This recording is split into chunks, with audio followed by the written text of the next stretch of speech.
नमस्कार, रेडियो रिमझिम से प्रस्तुत है स्थानीय हालचाल। पहले मुख्य हालचाल। कुख्यात शराब माफिया उमेश राय और अशोक राय को पुलिस ने किया गिरफ्तार। कुचायकोट के गाजी करमैनी में रेलवे ढाला बंद करने से नाराज ग्रामीणों ने किया विरोध प्रदर्शन। 15 वर्ष से 18 वर्ष तक के बच्चों को 3 जनवरी से शुरू कर दिया जाएगा कोरोना का टीका देना। स्वास्थ्य विभाग ने तैयारी शुरू की। भोरे में दिन दहाड़े सीएसपी से लूट, अपराधियों ने की फायरिंग। फिलहाल नोकेन की समस्या से बाहर निकला विष्णु शुगर मिल, प्रबंधन ने की किसानों से खास अपील। स्थानीय हालचाल के इस अंक के साथ मैं अनिकेत मिश्र। अब हालचाल विस्तार से। मोहम्मदपुर पुलिस ने हाल ही में हुए शराब कांड के आरोपी उमेश राय और अशोक राय को गिरफ्तार कर लिया है। ये दोनों आरोपी स्थानीय थाना क्षेत्र के घोघराहा के रहने वाले बताए जा रहे हैं। इन आरोपियों पर माननीय न्यायालय के द्वारा कुर्की जब्ती का वारंट भी जारी किया गया था और ये आरोपी घटना के बाद से ही फरार हो गए थे, जिसके बाद इनकी गिरफ्तारी के लिए पुलिस लगातार छापेमारी कर रही थी। अब मोहम्मदपुर पुलिस के द्वारा गुप्त सूचना के आधार पर इन दोनों आरोपियों को गिरफ्तार कर लिया गया है, जिसके बाद पूछताछ करते हुए इन्हें न्यायिक हिरासत में जेल भेज दिया गया है। बताते चले कि हाल ही में मोहम्मदपुर क्षेत्र में जहरीली शराब कांड हुई थी, जिसमें 1 दर्जन से ज्यादा लोगों की मौत हो गई थी और कुछ लोगों की आंखें भी चली गई है। इस मामले में पुलिस ने कई लोगों को आरोपी बनाया था, जिसमें से कुछ लोग पहले ही गिरफ्तार हो चुके हैं और ये दोनों आरोपी इस घटना के बाद फरार चल रहे थे। इन आरोपियों पर मोहम्मदपुर थाना में कई मामले दर्ज हैं और पुलिस इन दोनों की गिरफ्तारी के लिए लगातार अभियान चला रही थी। इनकी गिरफ्तारी के बाद पुलिस ने इन सभी आरोपियों को सजा दिलाने के लिए केस की पैरवी तेज कर दी है। कुचायकोट थाना क्षेत्र के करमैनी गाजी गांव में रेलवे ढाला संख्या LC 12 को रेलवे प्रशासन के द्वारा बंद किया जा रहा है, जिसको लेकर स्थानीय ग्रामीण विरोध प्रदर्शन करते हुए ढाला के पास ही धरने पर बैठ गए हैं। इस मामले में ग्रामीणों का कहना है कि इसके बगल से ही LC 13 को रेलवे प्रशासन खोल रहा है, जो कि मात्र 2 गाँव को जोड़ता है, जबकि LC 13 नंबर का ढाला 20 गाँव को जोड़ते हुए उत्तर प्रदेश की सीमा तक जाता है और दूसरी तरफ से नेशनल हाईवे से जुड़ जाता है। यह मुख्य सड़क है। जिला प्रशासन मुख्य सड़क को बंद कर एक छोटे से मुहल्ले के तरफ से कई किलोमीटर की दूरी तय करने के बाद सड़क को खोल रही है। इस सड़क को बंद करने से लगभग 1200 एकड़ की खेती भी प्रभावित होती है। इसके लिए ग्रामीणों ने माननीय उच्च न्यायालय को अपील भी किया है, जिसमें न्यायालय के द्वारा 4 महीनों के अंदर इस निर्णय पर पुनर्विचार करने तथा पूरी स्थिति की रिपोर्ट उच्च न्यायालय के समक्ष प्रस्तुत करने का निर्देश जारी किया है। उसके बावजूद भी रेलवे प्रशासन के द्वारा इस ढाला को बंद किया जा रहा है, जिसको लेकर ग्रामीण काफी परेशान हैं और नाराज हैं। मामले में मौके पर मौजूद रेलवे के अधिकारियों से जब हमने बातचीत की तो उन्होंने कहा कि ऊपर के वरीय पदाधिकारियों का निर्देश है और वरीय पदाधिकारी पूरी स्थिति को सर्वे करने के बाद निर्णय लिए हैं, जिसका पालन कराना हमारी जिम्मेदारी है। मौके पर मौजूद सीनियर इंजीनियर KS राव तथा AEDN आनंद यादव जो छपरा से आए थे, थामे GRP से जय विष्णु राम, RPF सिवान से अजय कुमार यादव मौजूद रहे तथा कुचायकोट थाना की पुलिस और स्थानीय मुखिया के साथ सैकड़ों ग्रामीण महिलाएं और पुरुष धरने पर बैठे हुए हैं। कोविड टीकाकरण को लेकर अब काफी लंबे समय के इंतजार के बाद बच्चों का भी टीकाकरण शुरू किया जाएगा। 3 जनवरी से 15 वर्ष से 18 वर्ष तक के बच्चों का टीकाकरण शुरू कर दिया जाएगा। इसको लेकर केंद्रीय स्वास्थ्य मंत्रालय के द्वारा विस्तृत दिशा निर्देश जारी किया गया है। टीकाकरण कार्यक्रम के लिए भारत सरकार की प्रतिबद्धता शुरू से ही अनुसंधान और विकास क्षमता को मजबूत करने को लेकर प्रत्येक वयस्क भारतीय को सुरक्षित रूप से जितनी जल्दी हो सके टीकाकरण करने की योजना है। प्राप्त सूचना अनुसार देश में अब तक 141 करोड़ से अधिक खुराक देने की ऐतिहासिक रिकॉर्ड कायम किया गया है।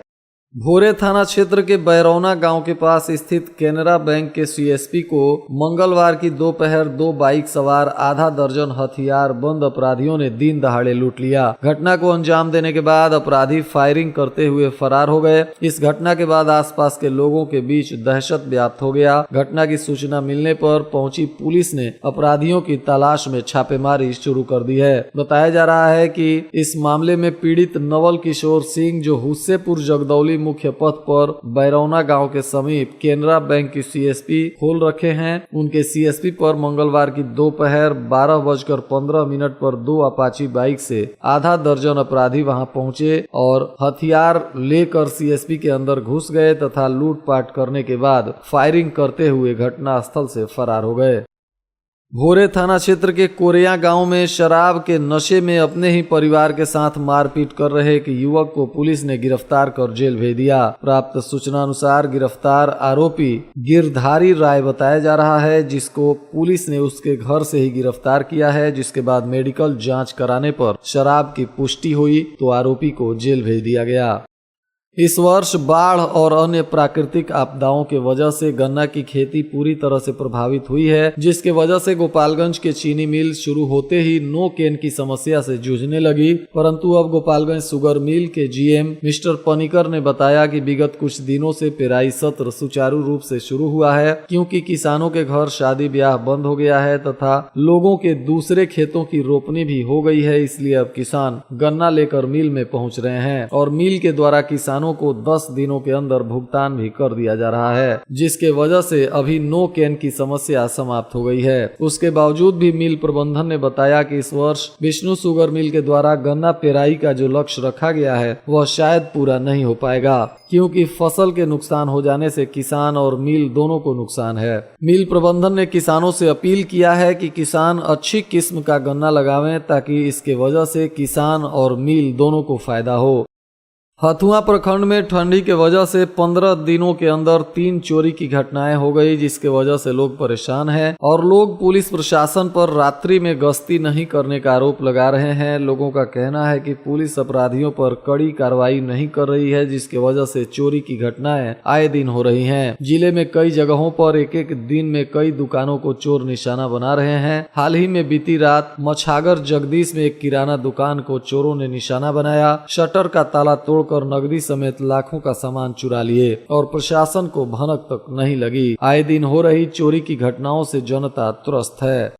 उत्पाद विभाग की पुलिस ने बलथरी चेक पोस्ट पर वाहन जांच करते समय दिल्ली से आ रही एक बस में 2 कार्टून शराब पकड़ा, जिसके बाद बस के चालक को पुलिस ने गिरफ्तार कर लिया। वहीं शराब तस्कर की पहचान नहीं हो सकी है, परंतु बस और शराब को पुलिस ने जब्त कर लिया है और ड्राइवर से पुलिस पूछताछ कर रही है। इस दौरान बस से आ रही सवारियों को मौके पर मौजूद अधिकारियों के द्वारा दूसरी बसों से उनके गंतव्य स्थानों पर भेजा गया और पुलिस आगे की कानूनी कार्रवाई करने में जुट गई है।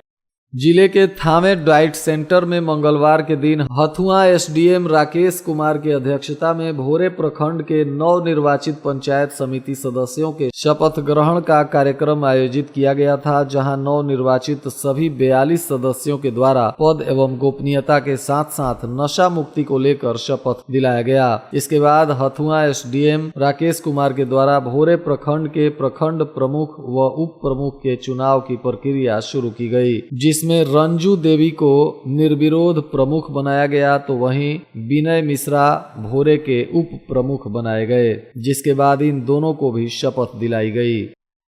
जिले में संक्रमण काल में स्वास्थ्य सेवाएं सभी को बराबर मिल सके, इसके लिए कई कार्यक्रम चलाए जा रहे हैं। सरकारी स्वास्थ्य संस्थानों में उपलब्ध सुविधाएं समाज के आखिरी व्यक्ति तक पहुंच सके, इसको लेकर सरकार एवं स्वास्थ्य विभाग काफी गंभीर है। इसे सुनिश्चित करने को लेकर आवश्यक प्रयास भी किया जा रहा है। इसी क्रम में शहरी क्षेत्रों के स्लम बस्तियों और झुग्गी झोपड़ी में गुजर बसर करने वाले वंचित लोगों को बुनियादी सुविधा उपलब्ध कराने के उद्देश्य से राष्ट्रीय शहरी स्वास्थ्य मिशन चलाया जा रहा है, जिसके तहत शहर के विभिन्न इलाकों में विशेष दूरस्थ स्वास्थ्य शिविर का आयोजन किया जा रहा है। कार्यक्रम के तहत नेटुआ टोली वार्ड नंबर 2 में शिविर का आयोजन किया गया। शिविर में लोगों ने स्वास्थ्य की जांच कराई एवं दवा भी प्राप्त किया। गर्भवती महिलाओं की प्रसव पूर्व जांच करने के साथ साथ कैल्शियम की गोली भी वितरित की गई। साथ ही शिविर में परिवार नियोजन के साधन की प्रदर्शनी तथा इच्छुक दंपति को अस्थायी साधन माला इन छाया गोली निरोध भी प्रदान किया गया। पंचदेवरी प्रखंड के आधा दर्जन से अधिक स्कूलों का औचक निरीक्षण जिला शिक्षा पदाधिकारी राजकुमार शर्मा ने मंगलवार को किया। इस दौरान कई स्कूलों में शिक्षकों की संख्या नदारद थी, जिसे देखकर डीईओ ने कड़ी नाराजगी जताई। औचक निरीक्षण के क्रम में कई अनियमितताएं भी पाई गई। प्रखंड क्षेत्र के उत्क्रमित मध्य विद्यालय भगवानपुर, प्राथमिक विद्यालय बनकटा तथा शीतल चौराहा और गहनी चकिया सहित आधा दर्जन विद्यालयों का औचक निरीक्षण किया गया। बीईओ ने कहा कि अधिक ठंड के कारण बच्चों के शैक्षणिक गतिविधि का समय जिलाधिकारी के द्वारा बदला गया है। शिक्षक सुबह 9 बजे से शाम 4 बजे तक विद्यालय में मौजूद रहें। उन्होंने कहा कि भगवानपुर में निरीक्षण के दौरान विद्यालय के प्रधान शिक्षक के अलावा कोई शिक्षक नहीं आए थे। वहीं गहनी चकिया में सभी शिक्षकों के साथ पठन पाठन सुचारू रूप से चल रहा था। उन्होंने शिक्षकों को कड़ी हिदायत देते हुए कहा कि शिक्षक समय पर ध्यान दें, नहीं तो घर बैठा दिए जाएंगे। और आज के मौसम का तापमान गोपालगंज में न्यूनतम 12 डिग्री सेल्सियस और अधिकतम 22 डिग्री सेल्सियस रहने की संभावना है। छिटपुट बारिश की संभावना बनी हुई है। 2-3 दिनों तक मौसम ऐसे ही रहने की मौसम विभाग ने चेतावनी जारी की है। जिला प्रशासन ने लोगों से अपील किया है कि लोग ठंडी में अपना विशेष ख्याल रखें। खास करके बच्चों और बुजुर्ग लोगों का इस ठंडी में सभी लोग विशेष ख्याल रखें, क्योंकि ठंडी के समय कई तरह की बीमारियां फैल रही हैं, जिससे लोगों को काफी नुकसान हो सकता है। और अंत में मुख्य हालचाल एक बार फिर। कुख्यात शराब माफिया उमेश राय और अशोक राय को पुलिस ने किया गिरफ्तार। कुचाय कोट के गाजी करमैनी में रेलवे ढाला बंद करने से नाराज ग्रामीणों ने किया विरोध प्रदर्शन। 15 वर्ष से 18 वर्ष तक के बच्चों को 3 जनवरी से शुरू कर दिया जाएगा कोरोना का टीका देना। स्वास्थ्य विभाग ने तैयारी शुरू की। भोरे में दिन दहाड़े सीएसपी से लूट, अपराधियों ने की फायरिंग। फिलहाल नोकेन की समस्या से बाहर निकला विष्णु शुगर मिल, प्रबंधन ने की किसानों से खास अपील। इसके साथ ही रेडियो रिमझिम से प्रसारित स्थानीय हालचाल का यह अंक समाप्त हुआ। नमस्कार।